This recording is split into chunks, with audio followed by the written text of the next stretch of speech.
ركزوا معايا في الفيديو ده علشان في واقعة تحرش اعتداء جنسي.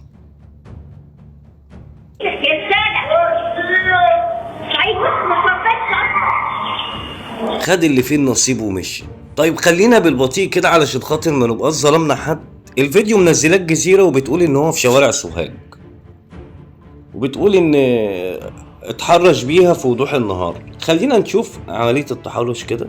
ايوه يعني هو كان ماشي عدل اصلا، هو كان ماشي عدل وبعدين حرقتها وهي بتشتمه بتدل ان هو عمل حاجة، وفي الاخر رفع ايده وقال لها ما خدتش بالي. يعني هو ولا كان نايم ولا كان مثلا اللي هو غفل وسند عليها كده ورجع وقال لها معلش انا اسف، وقف اتاسف لها اعتذر لها، كان غصب عني معلش حقك عليا انا اسف.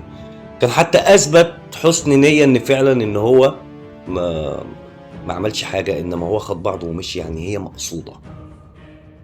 وربك سبحانه وتعالى ما بيسيبش، وجاي في مكان الكاميرا فيه جايباه في وضوح النهار، يعني جايباه بص كشكل كده بسم الله ما شاء الله، سهل الوصول ليه. بس انا عايز اقول ان ما ينفعش يحصل ده في شوارع سوهاج. شوارع سوهاج دي مصنع رجال.